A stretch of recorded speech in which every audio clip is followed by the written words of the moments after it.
Hi ma'am, hayengdaydi parugi school hangdore sonugidi hangada waliba kaino magidi kayo message lagtri. Ano paru school hangani aduna magi anauba dress aidi mamangido pigieba ko aduna magi freedom di ready made leramagi adum pore moi tutuna moi school gi waina pura thamba kaino ni ba tailor ne ba ando free sim do lupa chatuk ni ko khanga am da chatuk bel ga gano gasina no asi hum se de lupa chatret ka kun laweni ando bazaar chalu bane khoje bazaar de halak pada parugi puri khangau su pore khangau product khangau na date 18 da lawaina haiba do khangau di mamang chahi gi idi mamang chahi mamang tam gi bagi khangau do dum sepi ba ya gini aduga jiksi bazaar khara torokoni sanda da khara ga tawrani aina haina pore ngasi de hijang haorani haina kari saugri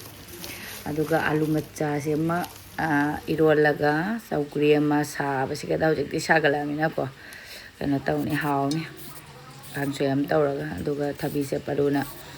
le paru su yauna chatpane ba mai phuri to cha ba yenga ga purak pane do thabi se ma chaning mare sagalak pade di thabi se charing ai su phai akoi di ising su thakpa wat pane na ko thabi gum se cha bana di phari ne adu su ene kya chaning da thum ma thak tak tang chai sala di paru di harau man lo ni sonu ga paru ga ma pa cha ga hang di su ga lei do asa pot pije da ba gi si cha do da cha rồi chong se noi ni jo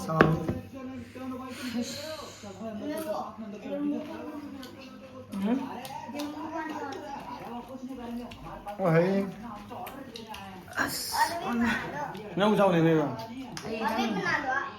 Mua em. Ai gile bu mai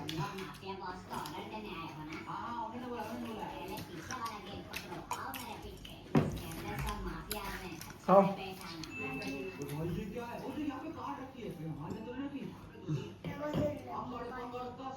Jali không? बहुत अच्छा बच्चा है.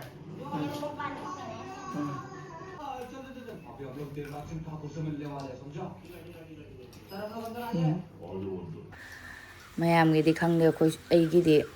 hana di khang di hana di chaning am de hojik di ko hijang sagui ka thonga da ko di papa bhi cha ka se thong do ga chaning mo to chakla sai di hijang hau do rai na khan ba hana di charam de ne hojik di kai no de asmaina sagui gum ba thong ba irol laga nga taw bo gum ba cha ba duna chak se amma thin ja hau bo da ma rai ne khalle ba ai gi oina ando mando ge duga thongani thongna ba tawrage si angang bidoni aduga alu simaga irolani aise haina se phajana saugri se phajana man thoe aduga phadigom su man thoe hauji phadigom tam tam tangkhale ai amu hun ba tai nong chu baina pat ka dai na khan ba ina adu si phadigom se lupa kunthra ge na man do thame si na si su man thoe aduga yerum su lawrak pani yerum di hauji ke honge cham ko hum ta da phange sagalak bana tawi mar aduga yerum su chawba yerum tangaga pitru pikpa su yaurei ko plate ai di laura su ne ado pika pikpa do di wakhal nungai te ba aduga asi di chawre cham hum buta plate se da ne aduga ai yenam khatang len khara ge ko ki saugri kang su si da di napak pi do hapa hawi ko do si da di amuk sarak ba matam na napak pi kang re gi adu yenam se oina khara lela hapa ge nong mani ni nong chudra bani na ne nini humni sura amar chudra bani na ko gi yenam makong se pung kang mana masing pura makang sale nung dang da ising baltin na ni na ka hyraga ko gi nong halap dum khra kang ya ba ising am cha de ya aduga tomato macha se khara mun ba yaure tomato macha se kang soi da haure ko gi dum alu gum ba khara thak chala ko kobi gum hap chala ga ne mana tabi do adu do kang soi haure aduga sina achobi oi mar akoi cheirau banu mita mulla de nungai ni cheirau khoding gi de dum lai da khoi yung gi sumai hai na palak pa se yung gi pan ba kat pa nungai da yung gi pan ba se oi na mulla kat pa ni handak ti khang de si jamun ga da mal mun bi ra di nungai ni kuis salak tar anga masa se mulla su pare da dum lai de na yung gi pan ba se kat ning ba gi aduga yenam ga awa phadi khara sek chale hap chalani kang soi da aduga yenam se soira khara hapani aduga ngarang le rakhiba nga macha du ngaurani mana thada baga manam khunung si se chaka khanglam lam mi ꯑꯩꯈꯣꯏꯒꯤ ꯃꯅꯥꯁꯤꯒꯤ ꯃꯅꯝꯁꯦ ꯁꯤꯟꯇꯛ ꯁꯤꯟꯇꯛ ꯇꯧꯔꯒ ꯁꯥꯒꯠꯂꯛꯄꯁꯤꯗ ꯃꯍꯤꯁꯤꯗ ꯊꯛꯄꯗꯅꯦ ꯑꯗꯨꯝ ꯍꯥꯎꯋꯤ ꯇꯤꯜꯍꯧ ꯐꯗꯤꯒꯣꯝ ꯀꯩ ꯁꯣꯏꯖꯜꯂꯒ ꯉꯥꯔꯤ ꯍꯥꯞꯄꯦ ꯉꯥꯗꯤ ꯍꯥꯞꯇ꯭ꯔꯦ ꯑꯩꯅ ꯉꯥ ꯃꯆꯥꯁꯦ ꯁꯤ ꯃꯆꯥꯁꯦ ꯑꯃ ꯉꯧꯔꯦ ꯌꯦꯅꯝꯒ ꯇꯤꯜꯍꯧ ꯈꯔ ꯍꯥꯞꯆꯤꯜꯂꯒ ꯁꯤꯒꯤꯁꯦ ꯀꯥꯡꯁꯣꯏ ꯍꯥꯞꯆꯤꯟꯒꯦ ꯇꯧꯕꯀꯣ ꯑꯗꯣ ꯄꯔꯨ ꯑꯣꯏ ꯊꯤꯜꯂꯤꯒ ꯀꯔꯤꯒ ꯍꯥꯏꯔꯛꯀꯅꯦꯅ ꯍꯥꯞꯇ꯭ꯔꯦ ꯉꯥꯔꯤ ꯈꯛꯇ ꯍꯥꯞꯄꯒ ꯐꯨꯠꯄꯅꯤ ꯉꯁꯤꯗꯤ ꯑꯗꯨꯒ ꯁꯤ ꯃꯊꯦꯜ ꯂꯩꯔꯦ ꯏꯔꯣꯟꯒꯦ ꯍꯥꯏꯔꯒ ꯑꯃ ꯏꯔꯣꯜꯍꯧꯗ꯭ꯔꯦ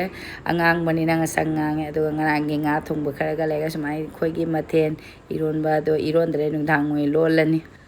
ꯑꯗꯨꯒ ꯑꯩꯈꯣꯏꯒꯤ ꯍꯦꯔꯣ ꯑꯅꯤ ꯂꯣꯏꯁꯤꯟꯈꯔꯦ ꯆꯥꯛ ꯇꯣꯛꯄ ꯂꯣꯏꯔꯒ ꯃꯣꯏꯕꯨꯗꯤ ꯉꯥꯏꯍꯥꯛ ꯉꯥꯏꯍꯥꯛ ꯄꯣꯊꯥꯔꯦ ꯑꯩ ꯂꯣꯏꯁꯤꯜꯂꯛꯄ ꯑꯗꯨꯝ ꯄꯨꯡ 4 ꯇꯥꯈ꯭ꯔꯦ ꯃꯌꯥꯝ ꯑꯩꯈꯣꯏꯁꯦ ꯂꯣꯏꯁꯤꯜꯂꯦ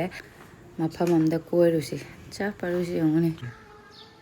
सीधा पापा फोटो फोटो ना मैं पारोगी आधा मामा से लाए दो मामा से लाए दो ꯑꯗꯨ ꯃꯌꯥꯝ ꯌꯧꯔꯛꯑꯦ ꯒꯨꯋꯥꯍꯥꯇꯤꯒꯤ ꯕꯣꯔꯥꯒꯥꯎ ꯍꯥꯏꯕ ꯃꯐꯝꯁꯤꯗ ꯑꯩꯈꯣꯏꯒꯤ ꯀꯩ ꯍꯥꯏꯕ ꯁ꯭ꯋꯥꯍꯤꯠ ꯁꯃꯥꯔꯛ ꯈꯦꯇ꯭ꯔ ꯍꯥꯏꯅꯀꯣ ꯅꯧꯅ ꯍꯥꯡꯕꯅꯤꯁꯦ ꯑꯩꯈꯣꯏꯒꯤ ꯑꯁꯥꯝꯒꯤ ꯑꯣꯏꯅ ꯂꯩꯈꯤꯗꯕ ꯂꯩꯗꯅꯀꯣ ꯂꯩꯈꯤꯗꯕꯁꯤꯡꯒꯤ ꯑꯣꯏꯅ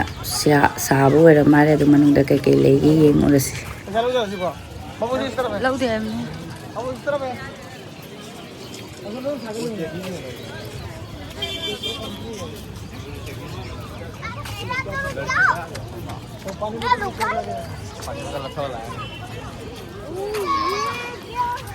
ꯁꯤ ꯅꯨꯄꯥꯒꯤ ꯑꯣꯏ ꯃꯥꯜꯂꯦ ꯑꯩ ꯅꯨꯄꯤꯒꯤ ꯅꯣꯏ ꯅꯨꯄꯥꯒꯤ ꯂꯥꯏꯟ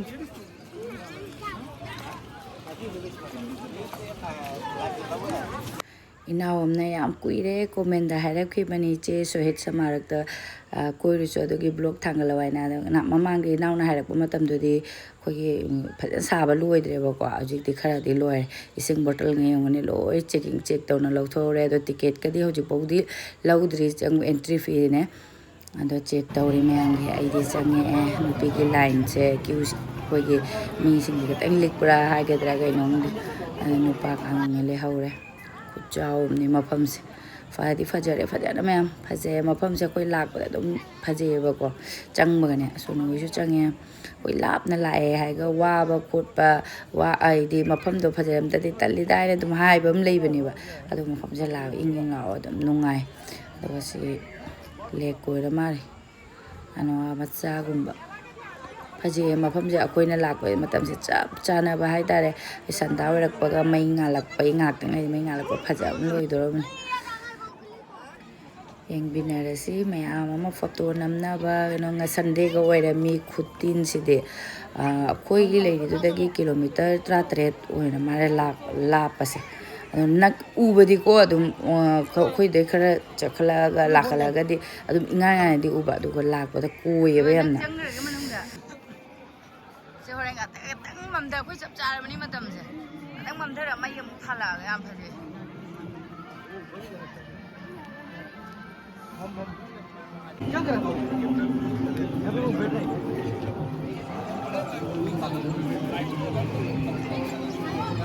ꯀꯩꯅꯣ ꯑꯩꯈꯣꯏ ꯄꯥꯔꯨꯒꯤ ꯁꯤꯡꯉꯨꯅꯦ ꯄꯨꯔꯥ ꯁꯤꯡꯉꯥꯡ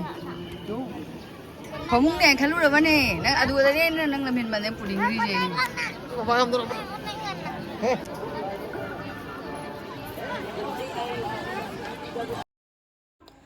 ꯐꯅ ꯉꯥꯜꯂꯤꯉꯩꯗꯗꯤ ꯌꯧꯔꯛꯄꯅꯤꯀꯣ ꯑꯗꯨꯝ ꯐꯣꯇꯣ ꯅꯝꯕꯗ ꯑꯗꯩꯗꯤ ꯃꯌꯥꯝꯁꯤꯡꯁꯨ ꯐꯦꯃꯤꯂꯤ ꯑꯃꯅ ꯑꯃꯨꯛ ꯑꯩꯈꯣꯏꯒꯤ ꯑꯝꯇ ꯅꯝꯕꯤꯔꯛꯑꯣ ꯑꯃꯅ ꯑꯃꯨꯛ ꯑꯃꯒꯤ ꯉꯥꯛꯇꯪ ꯅꯝꯕꯤꯔꯛꯑꯣ ꯍꯥꯏꯅ ꯑꯃ ꯁꯥꯏꯗꯠꯇ ꯌꯦꯡꯉꯤꯉꯩꯗ ꯑꯗꯣ ꯍꯧꯖꯤꯛꯁꯨ ꯁꯣꯅꯨꯅ ꯀꯦꯃꯦꯔꯥꯃꯦꯟ ꯑꯣꯏꯔꯦ ꯍꯩꯒꯤꯗ꯭ꯔꯕ ꯑꯩꯈꯣꯏ ꯁꯣꯅꯨꯁꯦ ꯀꯦꯃꯦꯔꯥꯒꯁꯦ ꯅꯝꯕꯁꯦ ꯑꯗꯣ ꯃꯥꯅ ꯅꯝꯕꯤꯔꯤ ꯍꯔꯥꯎꯈ꯭ꯔ ꯃꯥꯅ ꯃꯌꯥꯝꯁꯤꯡꯁꯦ ꯑꯗꯣ ꯐꯣꯇꯣ ꯅꯝꯕꯗ ꯃꯄꯥꯟꯗ ꯃꯝꯊꯈ꯭ꯔꯦ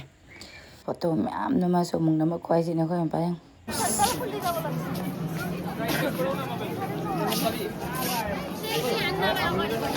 ꯁꯥꯊꯤꯅ ꯐꯖꯩ ꯑꯗꯨꯝ ꯑꯩꯈꯣꯏꯁꯦ ꯃꯅꯨꯡ ꯆꯪꯗ꯭ꯔꯤꯑꯕꯀꯣ ꯃꯅꯨꯡ ꯍꯥꯏꯗꯤ ꯍꯧꯖꯤꯛꯀꯤ ꯁꯤꯒꯤ ꯏꯁꯤꯡꯒꯤ ꯃꯌꯥꯏꯗ ꯂꯩꯕ ꯃꯅꯨꯡꯁꯦ ꯁꯤ ꯃꯅꯨꯡꯁꯤꯗꯤ ꯆꯪꯗꯦ ꯏꯁꯤꯡꯁꯦ ꯌꯥꯝꯅ ꯂꯨꯕ ꯏꯁꯤꯡꯗꯤ ꯅꯠꯇꯦ ꯌꯥꯝꯅ ꯍꯦꯟꯅ ꯍꯥꯏꯗꯤ ꯑꯗꯨꯝ ꯊꯦꯜꯂꯦꯕꯀꯣ ꯌꯥꯝ ꯂꯨꯕꯗꯤ ꯅꯠꯇꯦ ꯑꯗꯨꯁꯨ ꯐꯖꯈ꯭ꯔꯖꯥꯠꯅꯤ ꯃꯐꯝꯁꯦ ꯃꯌꯥꯝ ꯁꯥꯊꯤꯅ ꯐꯖꯩ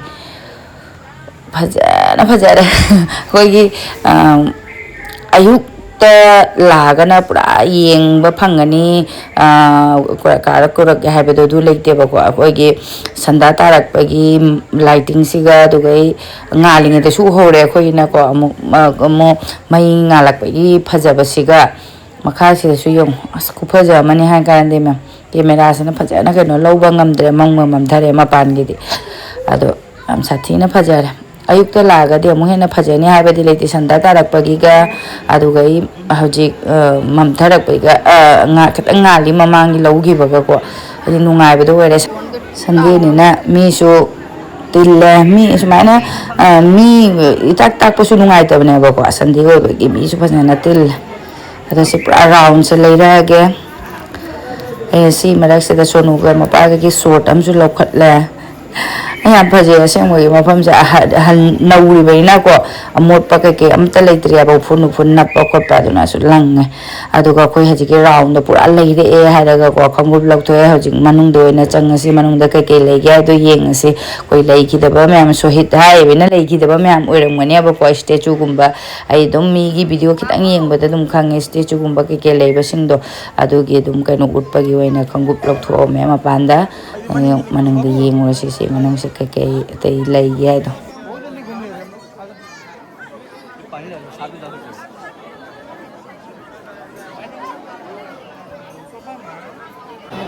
ꯆꯪꯉꯛꯄꯒ ꯑꯗꯒꯤ ꯑꯁꯥꯝꯃꯦꯠꯇꯣ ꯆꯣꯡꯂꯛꯑꯒꯅꯤ ꯃꯩ ꯉꯥꯛꯇ ꯊꯥꯜꯂꯕꯅꯤ ꯐꯖꯔꯦ ꯁꯤ ꯃꯅꯨꯡꯁꯦ ꯀꯩꯀꯩ ꯄꯣꯠ ꯆꯩ ꯀꯩ ꯋꯥꯠꯂꯤ ꯃꯥꯜꯂꯤ ꯂꯣꯏꯒꯗꯕ ꯋꯥꯠꯂꯤ ꯃꯥꯜꯂꯦꯕ ꯑꯗꯨ ꯀꯩꯀꯩ ꯑꯁꯤꯅ ꯑꯩꯈꯣꯏꯒꯤ ꯔꯥꯃꯨꯇꯤ ꯅꯔꯦꯟꯗ꯭ꯔ ꯃꯣꯗꯤꯖꯤ ꯑꯗꯨꯒ ꯐꯣꯇꯣ ꯑꯗꯨꯝ ꯃꯦꯃꯣꯔꯤ ꯑꯣꯏꯅꯕ ꯑꯗꯨꯝ ꯂꯣꯏ ꯅꯞꯂꯦ ꯍꯥꯏꯗꯤ ꯃꯅꯨꯡꯁꯤꯗ ꯀꯩꯀꯩ ꯊꯝꯃꯛꯈꯤꯗꯕ ꯃ꯭ꯌꯨꯖꯤꯌꯝ ꯍꯥꯏꯗꯣꯏꯔꯥ ꯀꯔꯤ ꯍꯥꯏꯗꯣꯏꯅꯣ ꯈꯪꯗꯦ ꯑꯗꯨꯒꯨꯝꯕ ꯑꯃ ꯑꯣꯏꯔꯦꯕ ꯑꯁꯦ ꯄꯣꯠꯁꯦ ꯋꯥꯠꯂꯤ ꯃꯥꯜꯂꯦꯕ ꯂꯣꯏꯒꯗꯕꯅꯦ ꯀꯩꯀꯩ ꯑꯇꯩ ꯊꯝꯃꯛꯈꯤꯒꯗꯕ ꯋꯥꯠꯂꯤꯕ ꯈꯪꯗꯦ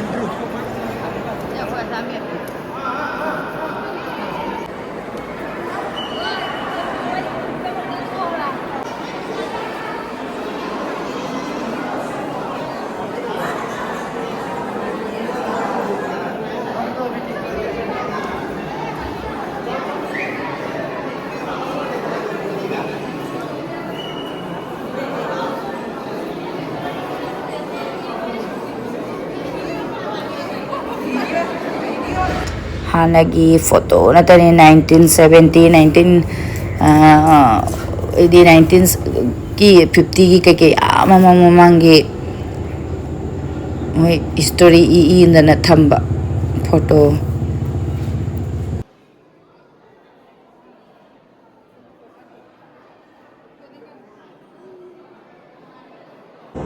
Swahid Smarak statue ꯃꯅꯨꯡꯗ ꯌꯦꯡꯉꯨꯔꯁꯤ ꯑꯁꯥꯝꯒꯤꯇ ꯑꯣꯏꯕ ꯃꯥꯜꯂꯦ ꯃꯤ ꯈꯨꯇꯤꯟꯁꯦ ꯌꯦꯡꯉꯨ ꯃꯤ ꯈꯨꯇꯤꯟ ꯑꯃ ꯃꯊꯛꯇꯁꯨ ꯀꯥꯔꯤ ꯃꯊꯛꯇ ꯀꯔꯤ ꯂꯩꯒꯦꯗꯤ ꯈꯪꯗꯦ ꯃꯈꯥꯗ ꯌꯦꯡ ꯂꯣꯏꯔꯒ ꯑꯩꯈꯣꯏꯁꯨ ꯃꯊꯛꯇ ꯀꯥꯔꯒ ꯌꯦꯡꯉꯨꯕ ꯍꯥꯏꯅꯤ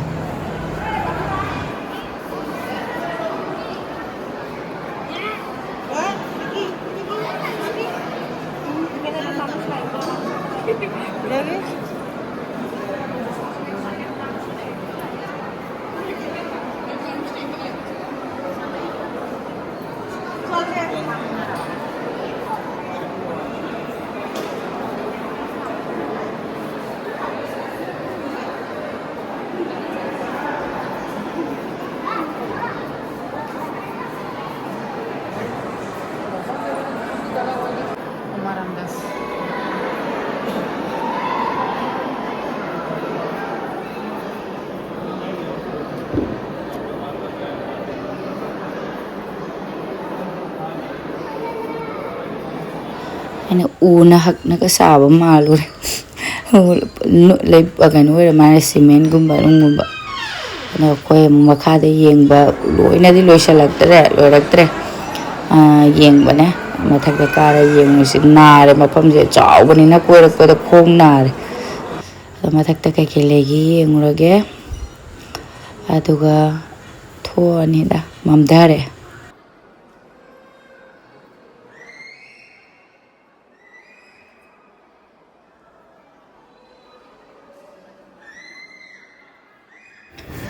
ꯊꯣꯛꯂꯛꯑꯦ ꯃꯌꯥꯝ ꯃꯊꯛꯇ ꯀꯥꯎꯔꯒ ꯃꯊꯛꯇꯗꯤ ꯑꯆꯧꯕ ꯍꯣꯜ ꯀꯔꯤꯝꯗꯤ ꯂꯣꯏꯁꯟꯗ꯭ꯔꯦꯕꯀꯣ ꯑꯗꯨꯝ ꯍꯥꯏꯗꯤ ꯀꯩꯀꯩ ꯊꯝꯃꯒꯗꯕ ꯋꯥꯠꯄ ꯃꯥꯜꯂꯦ ꯑꯩꯗꯤ ꯑꯗꯣ ꯑꯆꯧꯕ ꯍꯣꯜ ꯑꯃ ꯂꯩꯍꯧꯔꯦ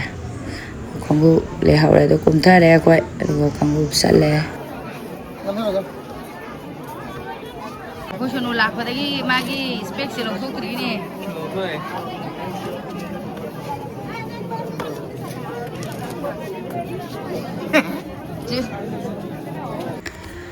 Thieng mi se tingkhalakpa leptri pung kya bo hang balon ba aidi mamang da board ta ga iram ga khali idi iram de hojik matam khara wali ba kai no hangde khani le ra de se entry fee ke di laura ba su yai khan ba ano timing do limit close ke leiba utte ba ko chaw phaja da ma ma pham je phajan chaw aduga adale mi myam chang je kari no ai ne zoom ching ba ko food court kaina sa ngaro sidadi ware myam hallani yumda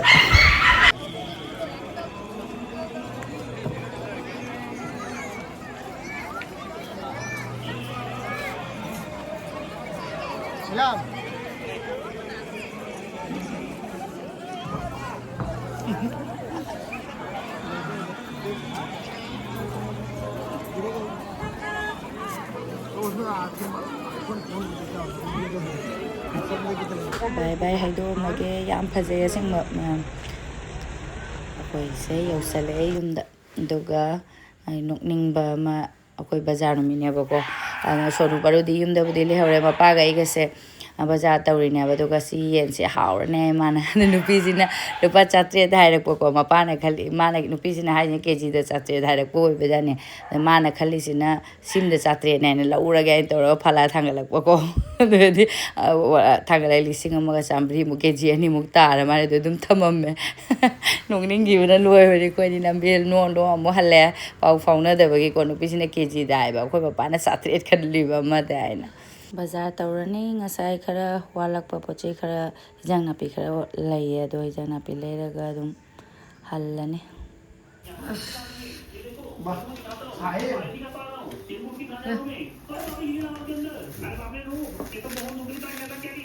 chocobar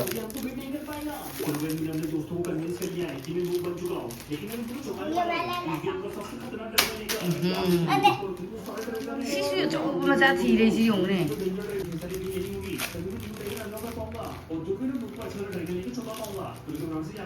chocobar